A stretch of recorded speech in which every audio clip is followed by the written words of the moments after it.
السؤال السابع يقول السائل أبو عبد الله الترهوني: هل تنصحون بالنشر للشيخ سليمان الرحيلي والشيخ محمد مزمول؟ هل صحيح أنه ثبت عن الشيخ الإمام ربيع بن هادي المدخلي أنه حذر من سليمان الرحيلي بعد وصفه لمحمد بن هادي بأنه مجاهد بعد أن طبقت فتنته العالم؟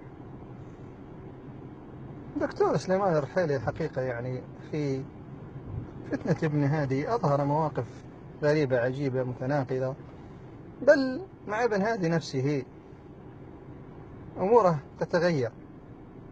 فعندما تكلم دكتور محمد بن هادي في إبراهيم الرحيلي وكان كلامه حقا وأيده عليه العلماء في ذلك الوقت لأنه كان مدعوما بالأدلة والبراهين على انحراف إبراهيم الرحيلي،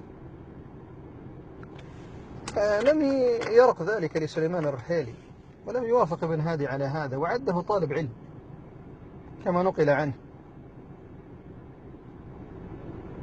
ولما تكلم ابن هادي في طلبة العلم السلفيين بلا حجة ولا برهان،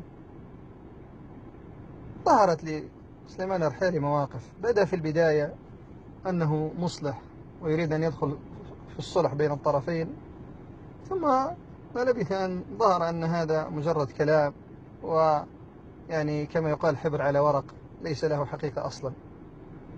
بل بعد أن ذكر أنه يريد الصلح بدأ يكيل أو بدأ يعني يكيل المدح لابن هادي ويثني عليه كثيرا. فجأة هكذا أصبح يثني عليه، وبعد أن تكلم مشايخ فيه، تكلم الشيخ عبيد، تكلم الشيخ ربيع، تكلم الشيخ حسن البنا وبينوا مواقفهم، يخرج سليمان الرحيلي ويقول عنه مجاهد صابر وعالم. فمن هنا بارك الله فيك بلغ هذا الكلام الشيخ ربيع فحذر من الحضور له، وهذا الذي نحن عليه، أنا نحذر من الحضور له.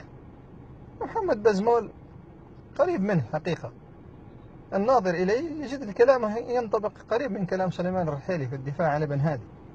يقول دعوا المشايخ واتركوا المشايخ، ثم هو يتكلم ويعيد أحيانا تغريدات لبعض الناس الذين يطعنون في طلبة العلم، ويقول فتنة ابتعدوا واتركوا عنكم، ثم هو يعيد التغريد وأحيانا يتكلم أحيانا. الحقيقة يعني الذي يجامل ابن هادي ويقف معه لا أنصح به عموما، والله أعلم.